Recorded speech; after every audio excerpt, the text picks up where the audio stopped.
Halo, perkenalkan nama saya Vanza Yofian dari kelas 04 SEFM 001 dan NIM 221011750173. Di sini saya akan mempresentasikan rekayasa perangkat lunak dengan materi pemeliharaan perangkat lunak.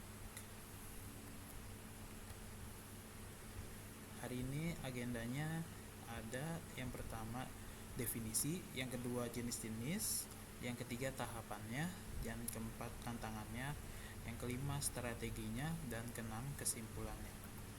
Yang pertama ada definisi. Pemeliharaan perangkat lunak adalah proses penting dalam siklus hidup perangkat lunak yang berfokus pada pengelolaan, pembaruan, dan peningkatan kualitas perangkat lunak setelah dirilis ke pengguna. Proses ini dilakukan untuk memastikan perangkat lunak tetap relevan dengan kebutuhan pengguna, kompatibel dengan perubahan teknologi, dan bebas dari masalah yang dapat mengganggu operasional. Lalu perangkat lunak tidak hanya dirancang untuk memenuhi kebutuhan awal pengguna, tetapi juga harus mampu berkembang seiring waktu. Pemeliharaan ini mencakup berbagai aktivitas seperti memperbaiki bug, menambahkan fitur baru, mengoptimalkan kinerja, dan bahkan melakukan penyesuaian dengan perangkat keras atau sistem operasi yang terus berkembang. Dalam praktiknya, pemeliharaan perangkat lunak bukan hanya tentang memperbaiki masalah teknis, namun lebih dari itu, ini adalah upaya berkelanjutan untuk memastikan perangkat lunak dapat terus memberikan nilai terbaik ke penggunanya. Lalu ada jenis-jenis pemeliharaan. Terdapat 4 jenis utama pemeliharaan perangkat lunak yang masing-masing memiliki fokus dan tujuan berbeda. Yang pertama, pemeliharaan korektif, bertujuan untuk memperbaiki kesalahan atau bug yang ditemukan setelah perangkat lunak dirilis. Meskipun pengujian telah dilakukan sebelumnya, tidak jarang masalah baru ditemukan setelah perangkat lunak digunakan secara luas oleh pengguna. Koreksi ini penting untuk memastikan perangkat lunak berfungsi sesuai harapan. Yang kedua ada adaptif. Seiring waktu, lingkungan teknologi di mana perangkat lunak digunakan dapat berubah. Misalnya ada pembaruan pada sistem operasi atau perangkat kelas. Pemeliharaan adaptif diperlukan untuk memastikan perangkat lunak dapat tetap berjalan dengan baik di lingkungan baru tersebut. Yang ketiga ada perfektif. Pemeliharaan ini dilakukan untuk menambahkan atau meningkatkan fitur perangkat lunak berdasarkan umpan balik pengguna.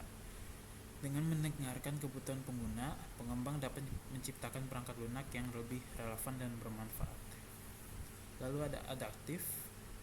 Tujuan utama pemeliharaan preventif adalah mencegah masalah yang mungkin terjadi di masa depan. Ini melibatkan pengoptimalan struktur kode atau memperbaiki potensi kelemahan sebelum menjadi masalah besar.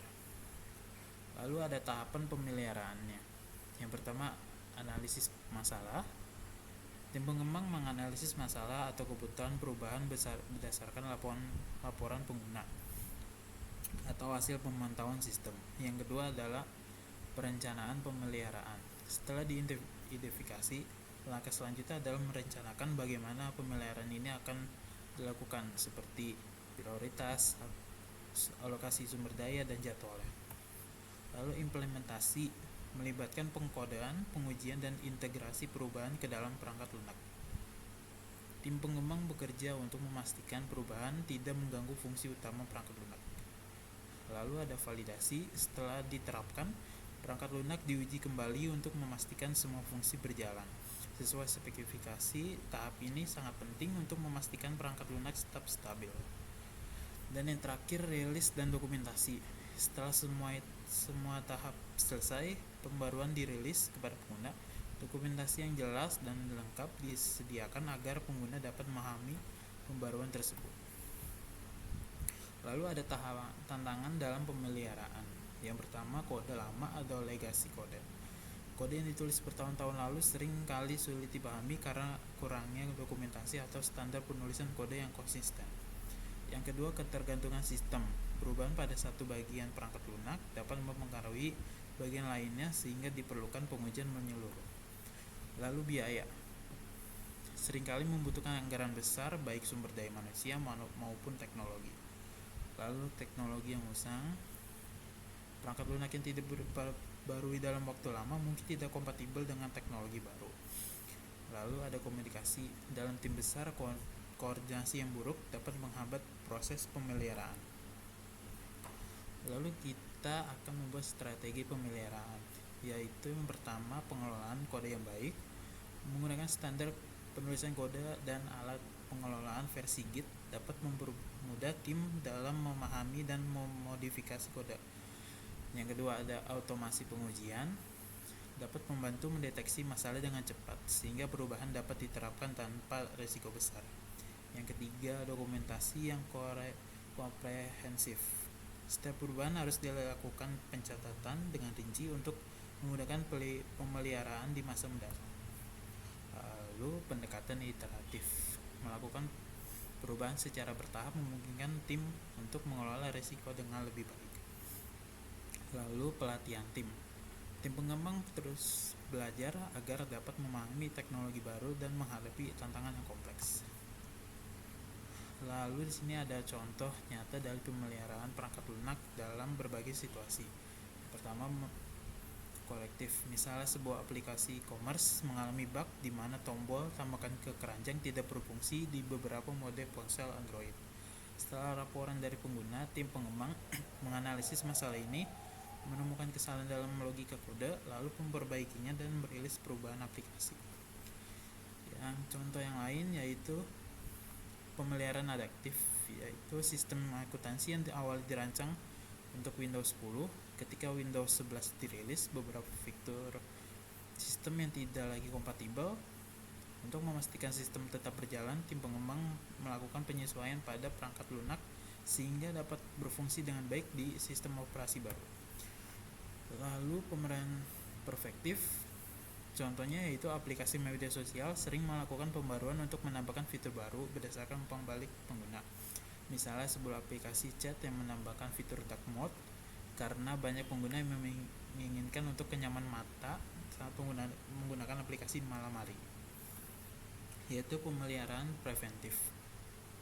Ya, contohnya ada perusahaan pengembang perangkat lunak antivirus secara rutin melakukan pemeliharaan preventif untuk memperbarui database ancaman keamanan dan serta mereka memperkuat algoritma enkripsi agar lebih tahan terhadap serangan baru, bahkan sebelum ancaman tersebut menjadi masalah besar.